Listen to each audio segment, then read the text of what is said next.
Hello, troublemakers. Um, Thanks for being here.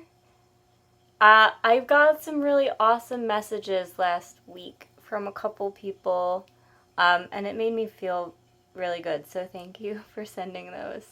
Um, and thanks for being worried about my move and everything. I finally do know where I'm going. Now the problem is I own no furniture. The place I am now, it was furnished, so somehow I have to furnish an entire apartment, and I've got a bad back and I don't know how I'm going to get the furniture moved, and it's just one step at a time. Um, but I was thinking that a good topic following the last one would be boundaries. Um, this is something I think we struggle with a lot.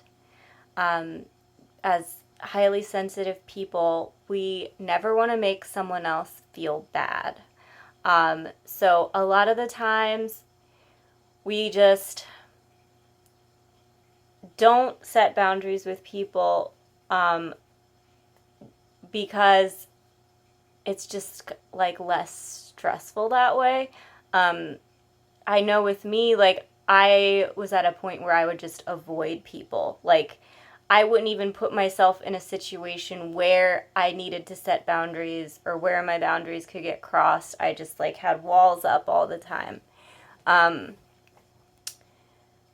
Sometimes we just don't set boundaries, but then we resent people for just not knowing, because I think we're so good at just reading what someone's boundaries are, even if they're not setting them with us. We know what would bother us, right? So we try to respect those boundaries for other people, even if they're not verbally setting a boundary with us. And it's really frustrating when people don't give us that same courtesy. And it can cause resentment, and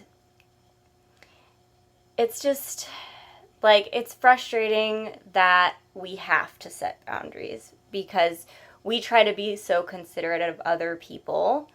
And at least with me, I get frustrated that it's I try to consider people to the point where they don't even need to set a boundary. And I wish people would do that for me. But not everyone works the same way we do. I think a lot of people don't consciously cross boundaries. Everyone's got their stuff. They grew up in families where boundaries weren't respected, and that's just all they know, and that's just how it goes. I think another reason that we struggle with boundaries is we absorb other people's emotions, right? So we're kind of also protecting ourselves from the discomfort. We don't want to hurt other people's feelings, but also, if they feel sad or angry or disappointed, then it's kind of we have to feel it too.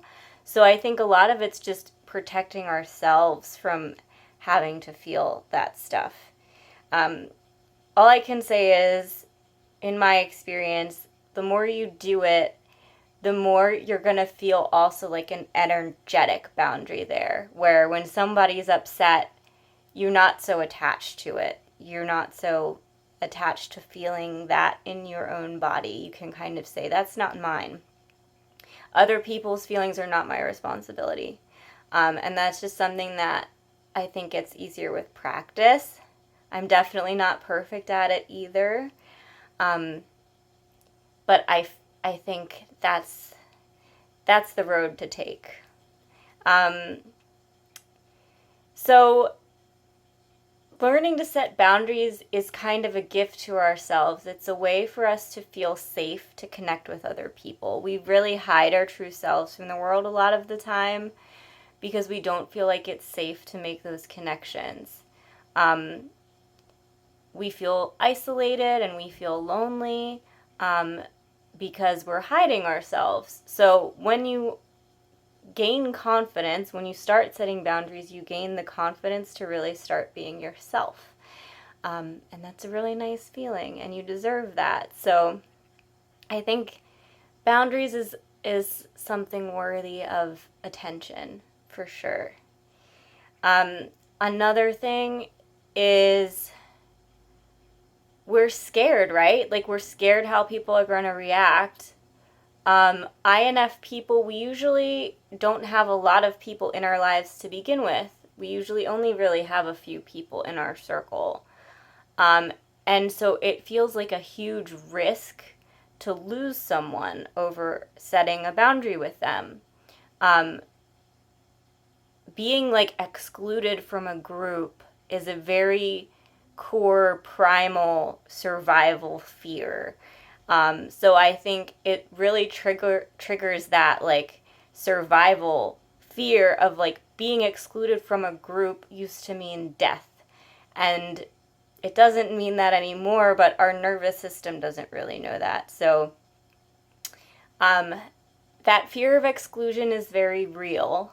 And so I think we avoid setting boundaries too because there's the risk that you're going to drive that person away, and feeling lonely is a worse feeling than being stuck in a bad relationship sometimes.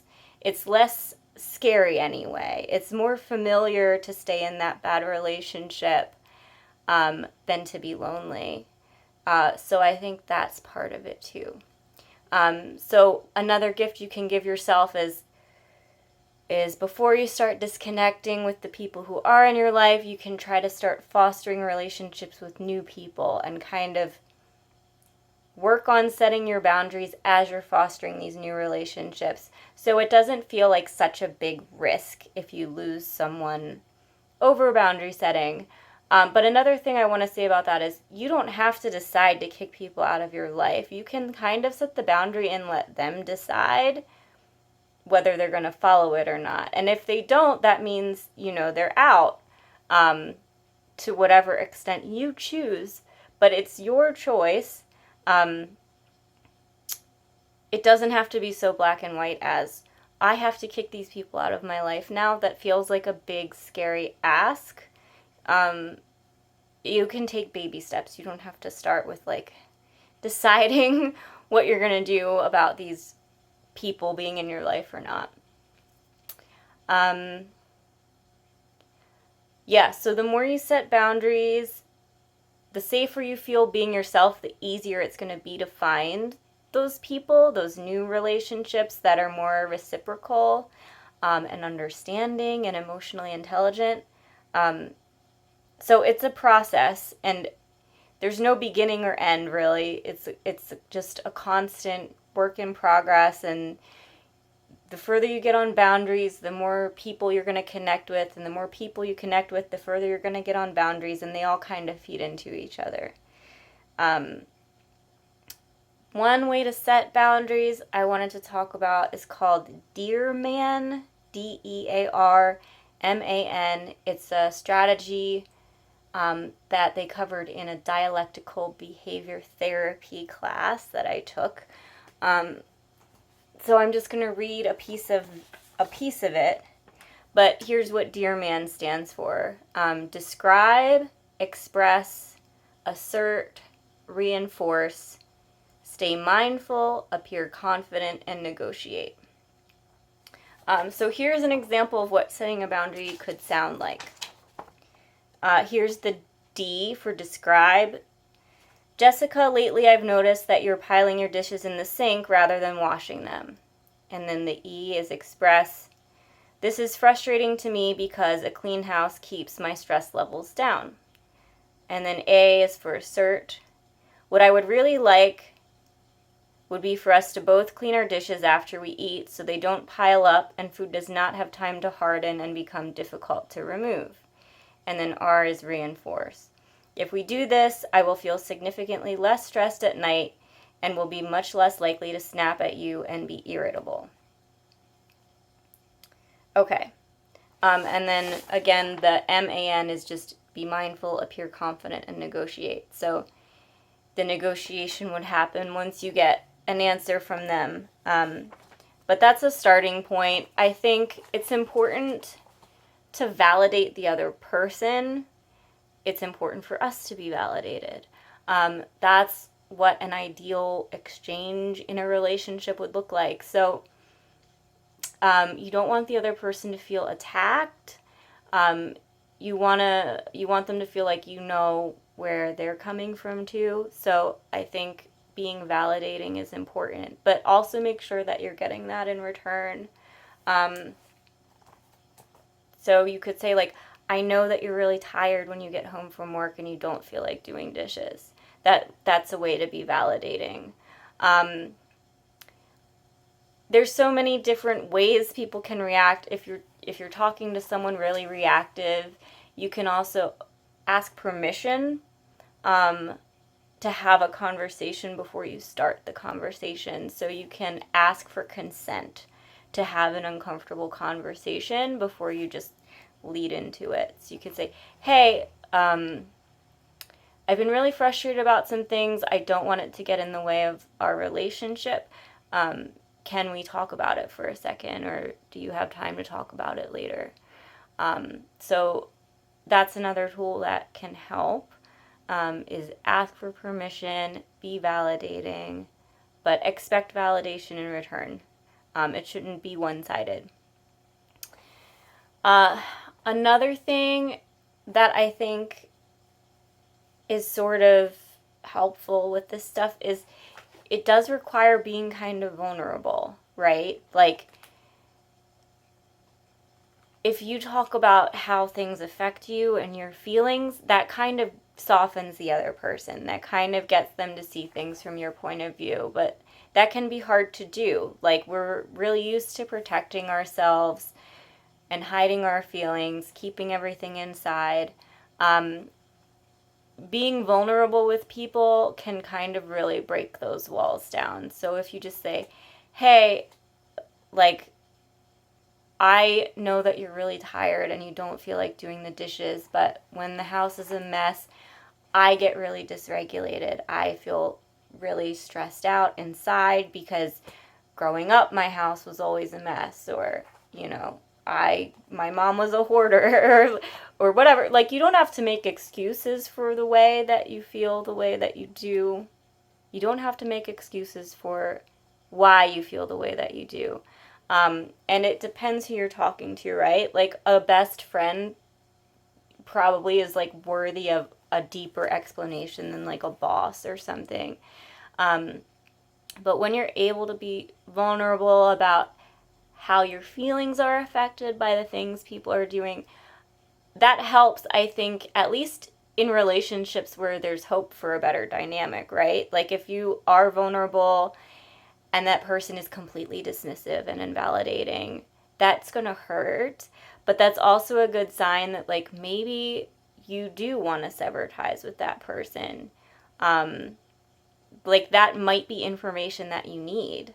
And that sucks because it's not going to feel good, right? But then you don't really have to feel so guilty or so bad about how you move forward with distancing yourself from that person either. So it can kind of, like, take a lot of the burden off of you, knowing that they're not in a place where they can really, really engage in a healthy dynamic with you.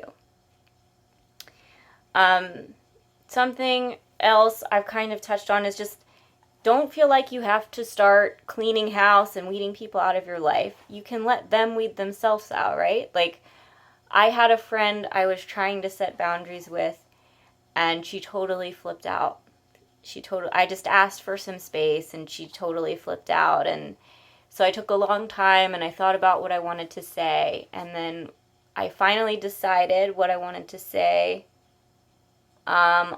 I was getting ready to talk to her, and then she got really offended that I didn't call her soon enough to talk or something. So that was kind of like the straw that broke the camel's back, right? So I tried a couple of times, and her reaction every time was, like, not what I was looking for or needing at all. So I don't really have to feel bad about how that ended because she kind of weeded herself out, right? Like, I tried, and it was just too demanding. Like, it was just too hard to keep her happy and communicate what my needs were. Another thing you can think about this is, like, we feel like setting boundaries is being mean, but you can think of it as an act of compassion towards the other person, because when we have boundaries that we're not communicating with people, we resent them for not following a boundary that we haven't communicated. Like, they deserve to be protected from our resentment, or at least have a chance. So you can think of it as it's not an act of selfishness, it's an act of compassion for them, because if like you just want a day to yourself, but you agree to go to this thing just to make your friend happy, you're not really enjoying yourself, right? Like, the whole time you're thinking, like, I wish I was home, I shouldn't have said yes, I have so many other things I'd rather be doing, I have so much on my plate. That's not really fair to your friend, right? Because they didn't ask you to sacrifice your day. At least, hopefully not. I mean, if they did, that's a different conversation. But a good friend, if you just said, hey, I really need a day to myself, they would understand and respect that. They wouldn't want you to feel that way about while you're spending time with them. They would want you to enjoy your time with them. So yeah, it's really about not just protecting yourself, but just protecting the energy around your entire relationship with that other person. So if you decide to set boundaries and it's not working, there's a lot of different options, right? Like, it's up to you what to do with that. Like, you don't have to do anything with that. If you set boundaries and then people cross the boundaries, and you don't do anything about it, then you're kind of like reinforcing that person to not respect boundaries when you set them. So that's something to think about. But if you're not ready to enforce your boundaries, you're not ready. Don't put guilt or shame on yourself about it. Just use it as a learning experience. Like, okay, that didn't work. How do I feel about that? What are my options? What options feel right? Oh, that's scary. Can I be scared and do it anyway? Am I not ready? Just have those conversations with yourself. One option is, one thing to think about when you set a boundary is what you're going to do if the boundary is crossed ahead of time. So then you're not put on the spot. And you can tell the person this, or you can just keep it to yourself. You can say, like, okay, I'm going to try to set this boundary. If they cross it, then this is what I'm going to do. But try to keep that promise to yourself. It's important for, like, your subconscious, your inner child, whatever you want to call it, to see you keeping promises to yourself, because that's how you start to feel safe. That's how you start to feel safe to be vulnerable and be yourself and show up in the world as your authentic self. So, I mean, I have failed at keeping these promises to myself, but I try to be very conscious of the relationship that I have with myself. Like, I'm really sorry I didn't keep that promise. I want to try to do better. Don't, like, be hard on yourself. This stuff is hard. But try to really cultivate, like, a really trusting relationship with yourself as you're doing this. If your boundaries are crossed, so you could say something, you could just distance yourself from that person, right? You could just, like, gradually interact with them less and less and less. It doesn't have to be like a hard black and white thing. You could distance yourself from them for just right now. You could take a break from them for just a week or just a month and see how you feel. Like, there's no rules about this. It's really about the relationship, what you feel comfortable with. You're allowed to make a decision and then change your mind the next day. It's all okay. It's all just a learning experience. Some of the types of people you might want to set boundaries with are people who are invalidating. People who, like, you say, like, oh, my intuition is, I don't know, it's telling me this, and that person's like, that's ridiculous. Like, I don't know where you're getting that from. Like, people who invalidate you is one thing to think about. People who should on you. Shoulding is so common. I think everyone does it without realizing it. But, like, people who are like, oh, you should do this about your job, or you should do this about your relationship. That never feels good. It's, like, never helpful, right? Like, they tell us what to do, and then we don't follow their advice, and then they resent us for not following their advice. The thing is, like, the people who are giving you advice only know what you've told them, which is, like, the tip of the iceberg, right? It's not like you're intentionally keeping stuff under the surface. It's just, like, our life, we would have to write a book for someone to understand, like, even a little part of it. Like, if you're talking to someone about your relationship, they're just getting the tip of the iceberg. There's, like, so much more. Like, there's no way to communicate all of it. Like, it's impossible, right? So they're giving you advice on something that you know more about than they do. And that's no one's fault. They're doing their best. They probably have good intentions, but it's not helpful, right? So that's a place where you can set a boundary. Like, I really just need someone to listen. I'm not looking for advice. And that's hard. It's going to be hard for them to follow that. They might need reminders. But it's important that you're getting something out of your relationships.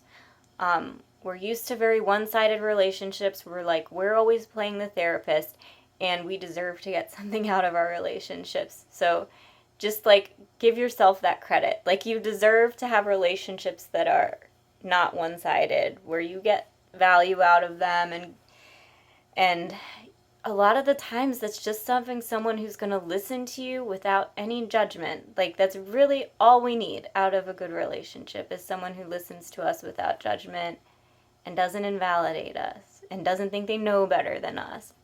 Because I think, like, you know better than anyone else what you need to do. Like, you just need to listen to your intuition. So what we really need is, like, someone who can reflect what we're saying back to us, because then we can kind of see the blind spots. When you have someone to just reflect what you're saying back to you, it helps you see the blind spots on your own without having someone just, like, telling you what the situation is. Okay?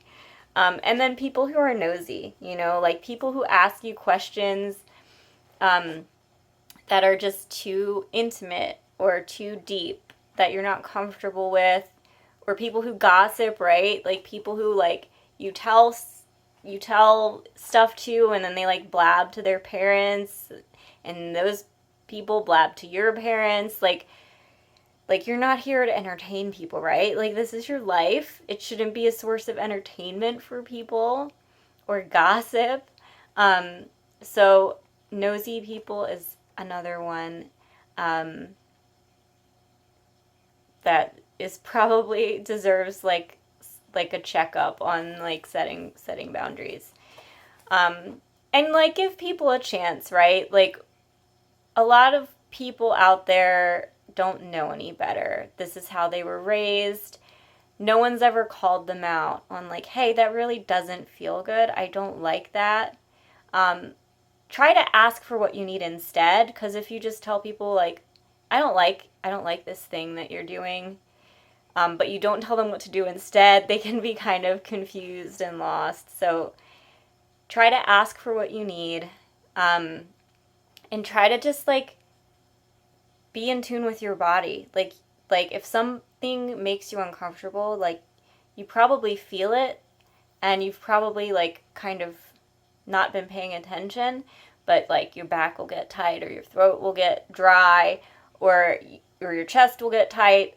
When you're talking to someone, if you can just kind of slow down and bring some more awareness to it and try to like observe from a wider perspective, you can start to notice like, ooh, like that felt like a dig right there. I don't like that. That's just a starting point. Yeah, so that's what I have for boundaries. I would love to hear the types of people that you've set boundaries with and how it's gone, or the types of people you would like to set boundaries with, or yeah, just any stories about setting boundaries or wanting to set boundaries. I would love to hear from you guys. Any feedback on what you want to talk about or what you're struggling with or what you find helpful is great for me, because I want to know that I'm on the right track. I want to help people. I want to make sure this is helpful. And I think that's it for this week. So wish me luck with all my life changes, and I hope you're having a less stressful month than me. And yeah, fall's coming here in this hemisphere. Maybe we could do like a seasonal depression thing. I think a lot of INF people get that. I don't know, always thinking. So throw me your ideas, and I'll talk to you guys soon. Bye.